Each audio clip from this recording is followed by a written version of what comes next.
Conservative, constitutional. It's the Andrew Cooperrider Show, keeping you informed on what's going on right here in Kentucky.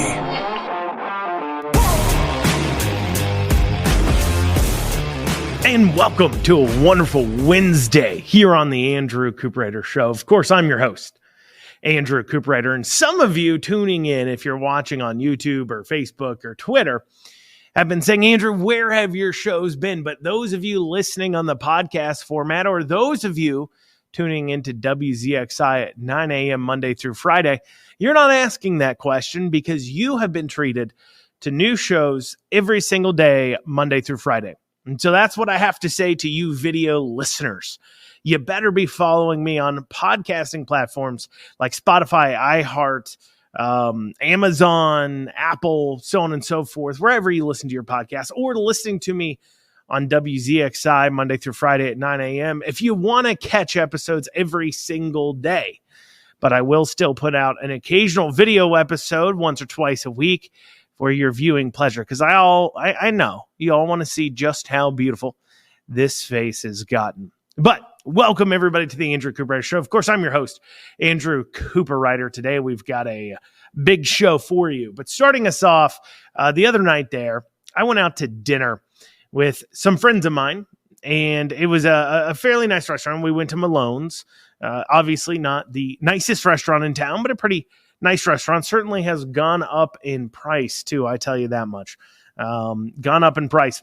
And, and it's right next to a Drake's, and the parking lot's, of course, very full. You got the Harry's, the Drake's, the Malone's, a few other restaurants, very full, very hard to find a parking spot, despite the fact that when you went inside, the restaurant wasn't at complete capacity. Nobody was waiting for a table, at least. Everybody was waved right in. We were waved right in. So that leaves you to wonder, why is it so hard to find a parking spot? And then you look around, and at this particular Malone's location, they have over a dozen spots set aside for carryout that exactly one person was in. And this was at like 6:30, 7 o'clock, prime dinner time. Prime time that you'd be picking up dinner. And so I lamented on Twitter, on Facebook, about how this holdover from COVID era, because of course there was carry out spots before COVID, but there wasn't where an entire parking lot was being taken up by spots of mobile order and carry out spots. Meanwhile, the customers who were coming in to eat being left with nowhere to park. That wasn't as common, but this weird carryover, this thing that they won't let die, so many spots set aside for carry out, has certainly become an annoyance and a reminder of just how annoying the COVID lockdowns were, as well as tyrannical. So I posted about that online, and you would think that it is mid-pandemic and people are dying left and right, just left and right with the responses I got. Because I tell you what, the lefties were on there all about how they were glad for shutdowns, glad for lockdowns, and how it saved people's lives. And that is despite the fact that there have been numerous studies pointing at just how useless all these mandates and measures were. I mean, still in the year 2024, they believe that shutting down restaurants, wearing masks, unemploying half the workforce in Kentucky, netted out to saving lives, was a net positive, that it saved even one life by doing so and didn't end up costing lives of many, many others. Something that, by the way, not a single study backs up. I'm not kidding. I went on, before I recorded this show, I went on and I Googled study that says lockdown saved lives, that COVID lockdown saved lives. That's what I searched. And the first result was an NIH published study that says that they didn't. There is not a study in this modern age that has been out since kind of the COVID hysteria has ended to point to anything that they did actually saved lives. That's how you know it didn't. But of course, anybody paying attention at the time, anybody with common sense, anybody who hasn't given up their ability to critically think to an expert class would know this. And this just goes to point out the kind of the information wars going on. These people, and this is something to know for politics, they latch on to the first piece of information they get, and they will continue to believe that, even if the same people who told it to them just less loud, more quietly, retract that very same thing. There are still people out there that believe there's like things like a Donald Trump P tape for an example, despite the fact that that was proven to be a Clinton campaign disinformation. Nothing. There's people out there that still think he's a Russian agent, despite that being disproven.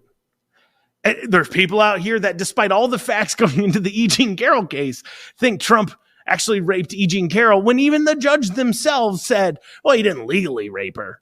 But, people latch on to that first piece of information, even if it's retracted. But I think what is the bigger problem here is we're giving up our common sense so much to these people. I mean, if you critically thought during COVID at all, you might have thought, how could a $1 bandana from the dollar store that I shove into my pocket all day long and then pull out and put on my face and breathe through, filter my air through, how is that good for my health? How is that I need to wear a mask walking into a restaurant, but the moment sit down, I don't need to? How is it that I can't go out to eat, but I could go eat popcorn in a movie theater? I couldn't eat inside, but I could eat outside in an outside closed off tent. I could eat inside, but only if the windows were open, no matter how far away from the windows I sat. I mean, a moment of critical thinking and common sense would have immediately let people know and led people to ask some questions. But we've left off all common sense behind our critical thinking. It's left people blind to seeing the agenda and influence right before them. These same people commenting over and over on Twitter about how they're so glad for lockdowns, how it saved lives, and how everyone needs to be getting 30 boosters, they have lost the ability to think for themselves. They take everything at face value as long as somebody who's been approved by the media is the one saying it, as long as it's somebody who's promising to take care of them, not promising them freedom or liberty, because that means you got to work hard. Freedom and liberty means difficulties. It means that if you have the freedom to choose, you could choose wrong. They don't want that. They want an easy life. And so therefore, not only do they have to continue to follow information that has long since been debunked, but they have to attack and tear down, just even on a personal level, anybody who speaks differently. They'll say you need to have an expert level of information on anything to be able to have an opinion on it. Something that affects your everyday life, in order for you to have an opinion on it, you have to be an expert. Otherwise, you're to do whatever you're told. The same people that sit there and talk about DEI and how we need to love everybody and don't spread hate will sit there and say, oh, Andrew, he's fat, stupid, not an expert. He doesn't know what he's doing. But that's because they immediately need to discredit a thought that challenges them to actually think for themselves. They'll ask for your credentials. They'll try to minimize what you're saying, but at the end of the day, it's because they're afraid of liberty. They're afraid of freedom. They're afraid of making a decision because they're afraid of failure. They're afraid of taking accountability for their own actions. And so they've rendered their thought faculties, they've farmed it out to somebody else, so-called experts. Experts with an obvious agenda. Experts who've been indoctrinated to think that common sense can't be the truth, because if common sense was accurate, well, then you wouldn't need an expert. So, of course, they have to challenge what you would think of as natural thought. And this infects our culture in many ways. And we just saw a jury verdict out of Frankfurt on SB 150 from 2023 that points to just the ramifications of this, how it can infect and how it can destroy and how it renders our citizenship here in Kentucky and in the nation to be nothing but a bunch of sheep to be led around that can't think for themselves and are afraid to, and will actually attack others that try to point them in a direction of independent thought. But we'll be going over that after this short break. You're listening to the Andrew Cooperrider Show, your source for Kentucky politics. And you are back with the Andrew Cooperrider Show. Want to reach out to the show? Feel free to email info@theandrewshow.com. Out of Frankfurt, we've recently had a jury verdict come down on individuals who were arrested in the Capitol in 2023 for their actions taken to impede the House from passing Senate Bill 150. You may remember Senate Bill 150 gets a lot of conversation. Senate Bill 150, of course, was taking aim at a lot of the trans craziness. We were just in the last segment talking about common sense, taking an aim at challenging people to think critically again, because remember this idea, this loss of faculty, this inability to think for yourself and to farm out to an expert class. In order for that expert class to find themselves useful, they have to tell you your common sense is wrong. They're forced to. In order to do that, well, that's what brought about Senate Bill 150, a bill that says it is illegal for you to chop off the genitalia of minors, to remove healthy breast tissue from a minor in an attempt to change their gender, a bill that says you can't chemically castrate kids, a bill that says the common sense of you can't pause puberty and nothing bad will happen. I mean, this is the kind of craziness we see. These people think if you chemically pause puberty, nothing bad will happen. You can just start it up again. You silly duck. We can just pump you full of chemicals, and then if we take you off of them, nothing bad will happen. We didn't change your body's chemistry at all. You're not an expert. What do you got there? Common sense? Put that away. You can't be using that here. Well, these people lost their mind. You know, the same people, or they lost their mind a long time ago, but in their commitment to not thinking for themselves, and their commitment to the belief that they need to be removing and changing the genders of minors, and their belief that, you know, these are same people that think proper mental health care is shoving a sock down in kids' pants. I mean, they really believe, and you'll hear here in the chants, and this is important, their entire, the reason their savagery came out on this issue is because they believe that if you're not able to chop the genitalia off minors, if you're not able to remove breasts off little girls, if you're not able to chemically castrate minors, if you're not able to do that, well, then they're going to kill themselves. And you're killing people by not allowing them to do that. What kind of common sense is that? You know, in a world where we've gotten more and more crazy, we live in a world where common sense of, hey, like if somebody's going to kill themselves if we don't chop their thing off, maybe they're not mentally well. And instead of chopping their thing off, we should like treat their mental illness. But no. That's too much common sense. You're not allowed to do that. So some members were arrested. We have some video for that last year, some members of this protest group. I'm going to go ahead and play that for you now. Watch.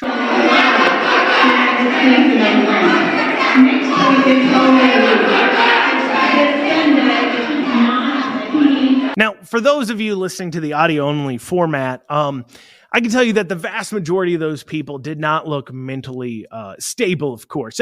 Think of any screaming leftist. That's what they look like. You know, multicolored hair, funky haircuts. I mean, just looks like a real crop of losers. Nobody you would ever want to hire for a single professional job. Nobody you'd ever want to actually represent you. They all seem to look the same, other than one guy. I do want to point out one guy. That's this guy here.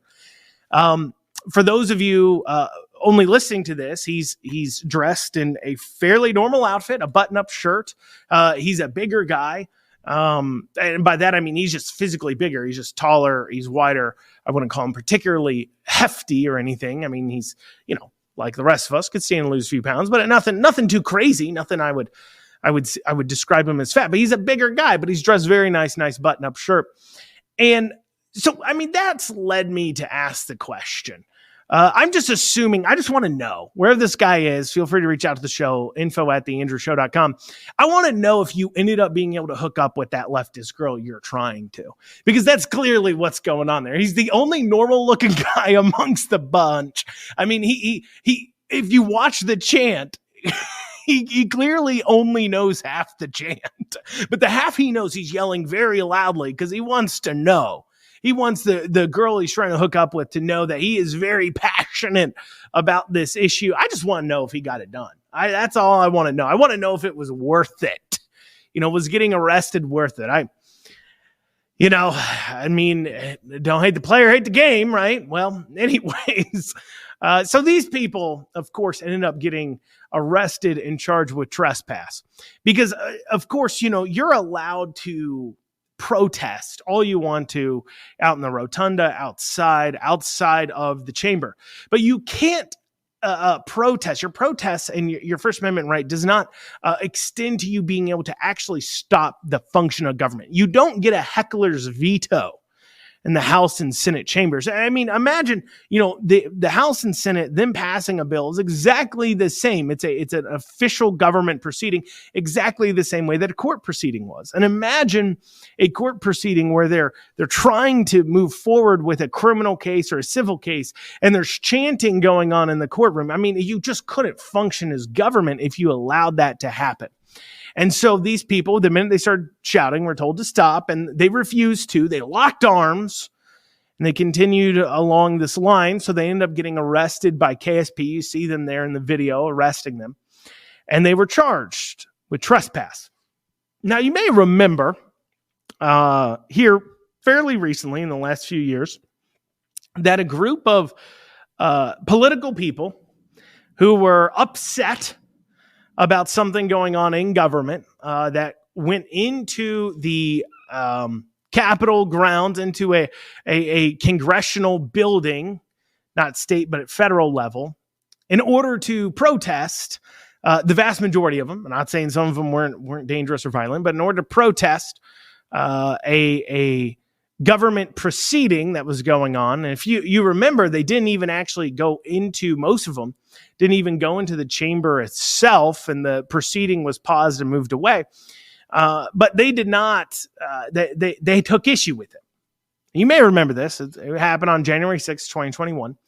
And you may remember that the people that are being arrested and charged in this situation are not just being charged with trespass. A lot of them are being charged with impeding an official or affecting the official proceeding. But even those being charged with trespass, well, they're getting some pretty lengthy jail time and pretty huge fines. So you'd imagine that if all things were equal, if we really have a standard that says, look, you can't in any way. Remember, these people weren't even in the chamber, the vast majority of them. These people in Frankfurt, they were in the chamber, started chanting, and were pulled out. So, if you show up to a building and you protest and somehow you impede the goings on in government at the federal level, you're looking at years in jail, tens of thousands of dollars in legal fees and costs and fines. But if you do that in Frankfurt, apparently you get fined $1. That's right. So this individual, the first of these dozens of individuals that were arrested for obstructing the chamber processes that were charged with trespass. The first of them were found guilty by jury trial. Normally this gets, of course, finished in kind of a discussion. It typically doesn't go to jury trials. There's a fine or basics or what have you, but they decided to take it all the way, trying to argue their First Amendment right. And as I said, you don't get a heckler's veto. And they were fined $1 plus $155 in court fees. $1, that's all they were fined. We are truly not a serious people anymore. We don't care about our society. Clearly, we clearly think that our society doesn't deserve to continue to survive. Because you have people attempting to put in place a heckler's veto because they want to chop body parts off minors as mental health care. And we're like, well, if you give me $1, I'll say it's okay if you interrupt it. I mean, you're only encouraging this kind of behavior. I guarantee you that you will see more arrests now this year, more law enforcement putting themselves in difficult situations in Frankfurt because of this, because when you see the school choice votes or some other votes happen, you're going to see large amounts of people locking arms and chanting in the chamber because they're going to say, what am I going to get, $1, $156 fine total, $1 by the jury, and then $155 elsewhere? You can't operate that way. As I said, you can sit outside in the rotunda. You want to chant, you can yell your heads off outside, but we don't allow this heckler veto to run our government. And I get it. They think they're standing for what's right. And to them, it's civil disobedience. And the thing I've been known to partake into as well, when I think government is functioning in a way, an overreaching or tyrannical way. But this wraps around to my first point. We got to have some common sense back in this state. We got people fighting to be allowed to operate their business as they've done for literally decades. People like me that took a stand through civil disobedience. And the same people that want to say it's okay to break the law as long as you're standing for chopping body parts off minors, chemically castrating them, pausing puberty, pumping them full of chemicals, shoving socks down little girls' pants and calling it mental health care. If you're doing that, though, and if that's what you're standing for, not your ability to operate your business as you see fit, not the ability for people to freely choose whether or not they want to go to your business, but in order for that, well, that's worth standing and having civil disobedience for. That's worth applauding. This is a culture that wants to see itself destroyed clearly.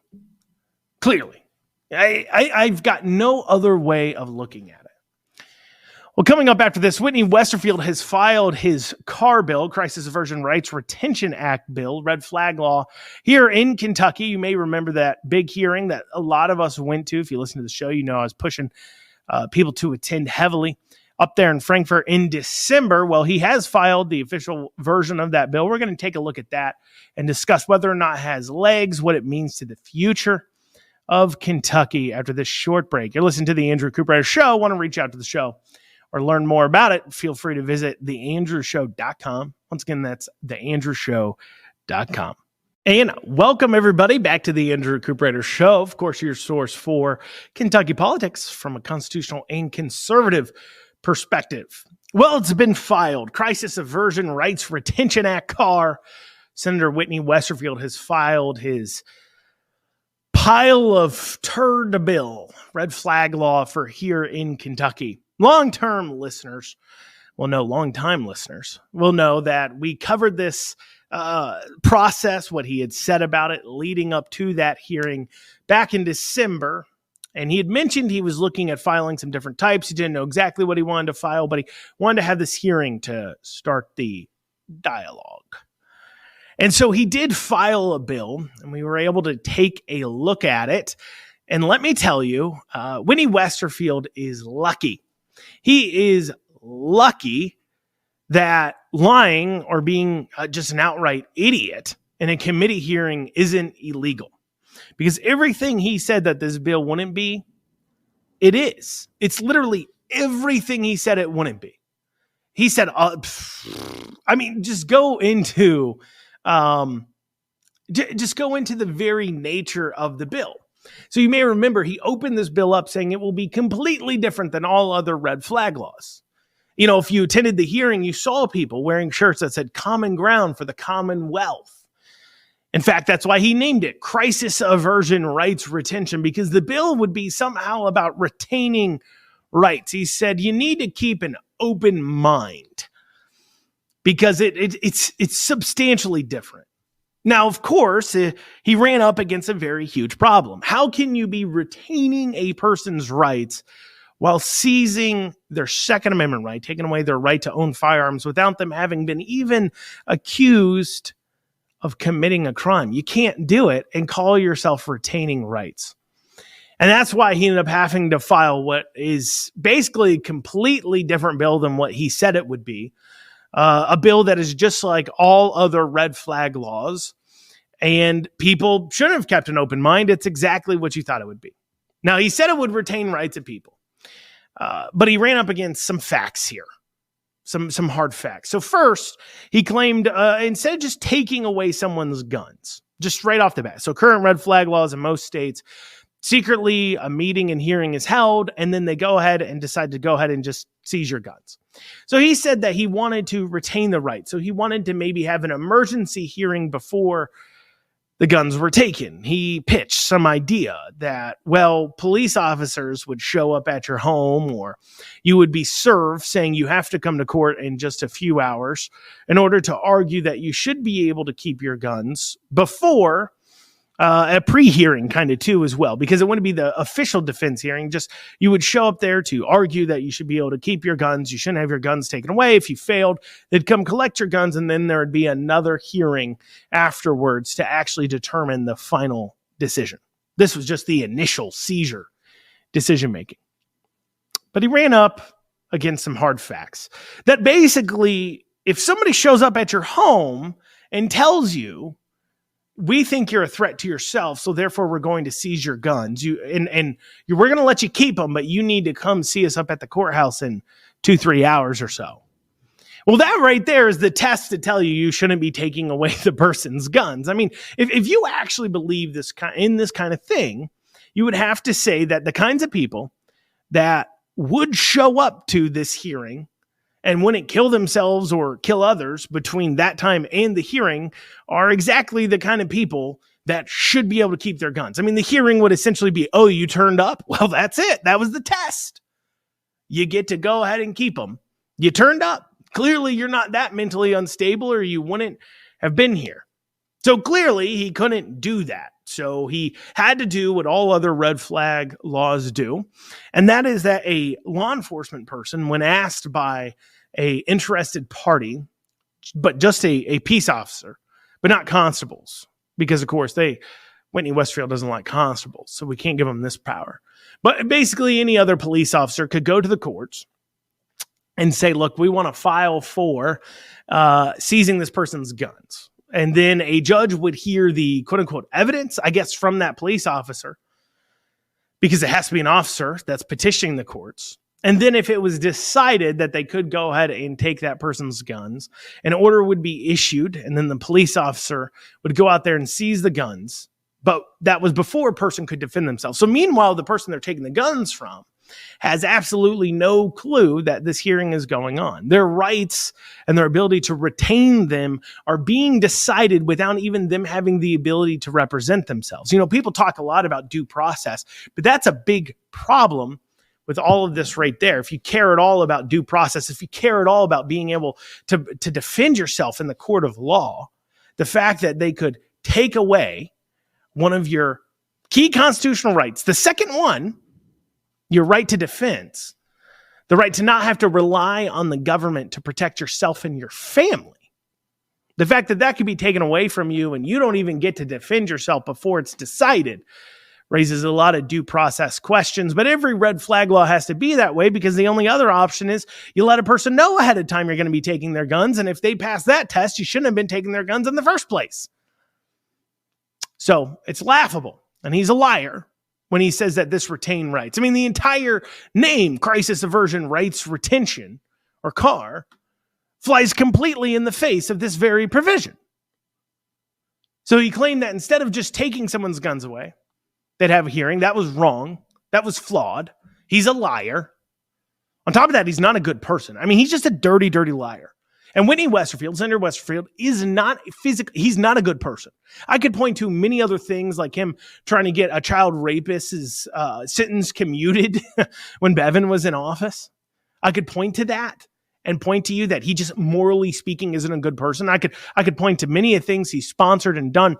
But even just within this bill right here, the fact that you would have this kind of contempt tells me you're not a good person. And I know people, they're like, Andrew, you're being a little over the top here, but we've got to start taking this seriously. We've got to start taking these kinds of affronts to our rights that we say and we believe as this country are guaranteed to us by God seriously, or we're going to lose them. And we start by being a little more serious about what we think about those who would seek to put their boot on our neck and take away the rights because they believe that we're here to serve the government. They are not good people. They're not. So that's one way that we know that this bill went in a completely different direction than he claimed it would, that you're taking the guns away without them being able to do that. So what's the bill now say? Well, what happens is the courts, they meet, they decide to take away your guns or not.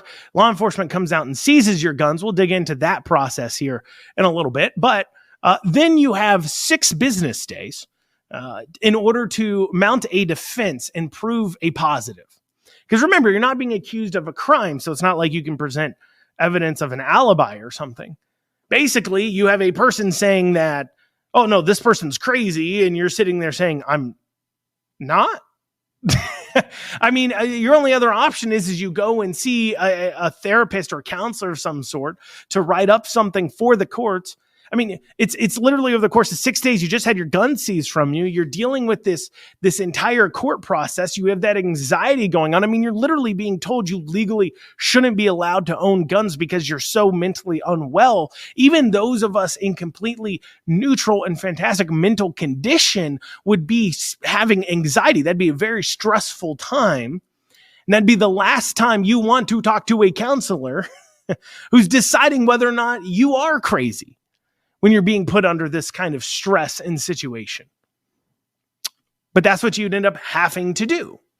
You would have to be mounting a defense after 6 business days to prove a positive. You're not being accused of a crime.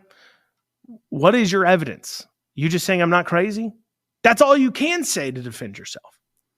But that doesn't even go into one of the most egregious ways that Senator Westerfield showed us that he was a dirty, dirty liar. We'll be going over that after this short break. You're listening to the Andrew Cooperrider Show. And you are back with the Andrew Cooperrider Show, your source for Kentucky politics. For the break, we're going over Crisis Aversion Rights Retention Act, Whitney Westerfield's red flag gun law, and how he's a dirty, rotten liar because everything that he promised this bill wouldn't be, it is. We went over first the process of taking the guns or of requesting somebody have their guns taken away. Now let's go over the process of how they actually do it, right? So when he was asked specifically a few things. He said, first, how do we actually execute this without encroaching on other people's rights, without not just the person who we're claiming is too crazy to own guns, but literally everybody else in the household? How do you do it? Because, remember, I own guns, but so does my wife. Or if I was living with my father and he had his guns taken away, now would mine go away as well? I mean, you're not just talking about guns being taken away from the constitutional rights of someone who isn't being accused of a crime, but now you're talking about taking away the constitutional rights of people that not only are they not being accused of the crime, but they don't even have the ability to defend or earn back, quote unquote, their right to own a gun. Because you have no way of defending. Because follow me, if you're taking away guns that are just in the household at all, and you're taking away constitutional rights of everybody in the household, their ability to get that back is going to depend upon whether or not the person, in this case, would say, for an example, my father or somebody else in the household, can accurately and able to defend themselves in court saying that they are mentally well. And my rights are now based upon that. I have no say. You're not just taking away my rights without being accused of a crime. You're taking away my rights without me being accused of crime and without me being able to even defend it because I'm being wrapped up in somebody else's problems. And so Whitney was asked about that. And he was also asked about, well, how do you even take the guns then? Without taking somebody else's guns, without tearing through their house, without opening safes, without going through barns, without violating not just their Second Amendment right now, but their right to not be subjected to illegal search and seizure without proper warrants. And he said, look, it would be on an honor system, which was met with laughter from just about everybody in the building. Because, of course, that is crazy. Because just like in the first way where I was talking about where they wanted to take guns but give you a warning first, and then you could show up to a hearing and argue, and the fact that you show up to the hearing is proof positive that they shouldn't be taking the guns in the first place. The fact that you would honor an honor system's request for you to turn over all guns would be in and of itself a test to prove that you're not crazy and should be allowed to own guns. It's this weird kind of, proof. It's just the other side of the coin here.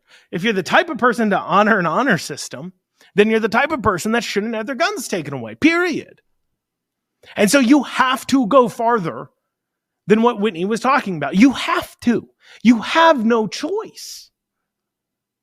Because there's no way you can respect all these other rights and make this as nice sounding as possible without encroaching on many other people's rights in the process.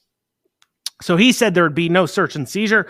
There'd be no warrants. There'd be none of that. It would be an honor system. They just turn over the guns they have. Well, surprise, surprise, Whitney Westerfield is a dirty, rotten liar because, like I said, he's just not a good person. He's clear contempt for your constitutional rights. Tells you at the core they're not a good person. So how did he lie? Well, first, to the point, it's not taking away anybody else's guns in the house. The bill says specifically, upon service of the summons and order upon the respondent, the law enforcement officer shall take custody of all firearms in the possession, custody, or control of the respondent. Not firearms owned by the respondent, but any firearm in the home that they can get to. Not only that, they say in the control, basically that they have access to. Can this be construed to mean as well that the respondent's neighbor's house, if the respondent has a key to it and there's guns in it, can you now take away the neighbor's house's guns? What about the adult child's house? What if, and they say that the person should give up these guns. Well, they knock on the door and they're taking guns away from the house. Okay. Cause I'll go into the process of actually taking them away. But if we are following a honor system, well, what's to stop these people from turning over guns that don't even belong to them? So of course they couldn't say that because now the police are part of a theft here. So then they have to say, well, okay, so it's just anything they have control of. Well, does that mean the neighbor? Does that mean the kid's house? Does that mean the parent's house if it's an adult child? Does that mean their adult child's house? Now, everybody's homes that they possibly could get into, my dad has a key to my house. We have a key to my friend's house. If there's a red flag law called on me, I also have access to my parents' home. If there's a red flag called on me, can now they get into my parents' house, my friend's house, my house, and take all the guns in the home? Is that what they're supposed to do? I've potentially ability to get a hold of them. If I really wanted to kill myself or if I really wanted to commit a mass shooting, I have many places where I can go get guns to do it that aren't in my home. It says possession, custody, or control. Not firearms just owned by them. So could it be construed that way? Possibly. Now, as far as the search of the home, to make sure you turn over all the guns, let's look at what the bill says. It says the law enforcement officer shall not enter the home or interior premises occupied by the respondent unless specifically requested to do so by the respondent for the sole purpose of collecting the firearms if the respondent is unable to surrender the firearms without the requested assistance. Unless the officer has an independent, lawful basis to enter based upon exigent circumstances or is authorized by a search warrant issued by the court of competent jurisdiction. Now remember, when this gun seizure is being taken place, the very nature of, so you may say, well, Andrew, no, they're saying you can't enter the home unless you have a search warrant. But I want to remind you of something here, that if you're being accused of a crime that you could be punished for greater than 1 year, or as a violent crime or domestic violence crime, the government already has a way to take away guns from people being accused of that. And remember that if you're coming under a CARR investigation, that is not a criminal procedure. Nowhere in the bill does it say a search warrant cannot be issued for CARR. No, the bill actually leaves the door open for this. So with a CARR order, an order to seize the guns, the judge can just as easily issue a search warrant for the property. So he's a liar when he says that this would just be an honor system and police wouldn't be rifling through the homes, busting open safes, taking every gun in the house. That's a lie. The bill absolutely allows for it. It basically calls for it. It kind of has to. Because once again, if they're the type of person just turn over guns, you shouldn't have been taking them from them in the first place. Right? So does this bill have legs? Is it going to pass? Well, not this time. I don't think so. They say it's dead. But there are some worrying signs about this bill that passing could happen into the future. If we rewind to 2019, we see that Julie Rocky Adams sponsored, Republican, sponsored a red flag law. And Julie Rocky Adams is, according to many sources, the next in line to take over as floor leader in the Senate. And who was also at the press conference now this year was David Givens, President pro tem, the second in command in our state Senate. And when asked if he supported the bill, he didn't say no. He said, I'm leaning heavily into the conversation. David, you need to be leaning heavily out of the conversation. You need to be running away from that conversation with your hair on fire. Look, there's no way to do this without violating many, many basic covenants of our Constitution and the pact between the people and the government that is outlined within it. It's gone. You can't do it unless, of course, you just don't believe in gun ownership in the first place, which isn't actually, you don't think it's actually a right, which I would challenge you then to take the R away from your name, David, and Julie Rocky Adams and Whitney Westerfield, because this is from our platform, the platform you say you support. We uphold the right of individuals to keep and bear arms, a natural and inalienable right that predates the Constitution and is secured by the Second Amendment. Lawful gun ownership enables Americans to exercise their God-given right of self-defense for the safety of their homes, their loved ones, and their communities. We oppose ill-conceived laws that would restrict magazine capacity or the ban of the sale of most popular and common modern rifle. We also oppose any efforts to deprive individuals of their right to keep and bear arms without due process of law. That is from the Republican Party platform, which you say you support. Republican my butt. Well, y'all, that's what we got time for today on the Andrew Cooperrider Show. Thank you all so much for joining me. We'll be back here tomorrow. Have a great rest of your day. Remember, if you're watching this in video format, head on over to the podcast format. Make sure you're catching every episode every day or listen to it on WZXI.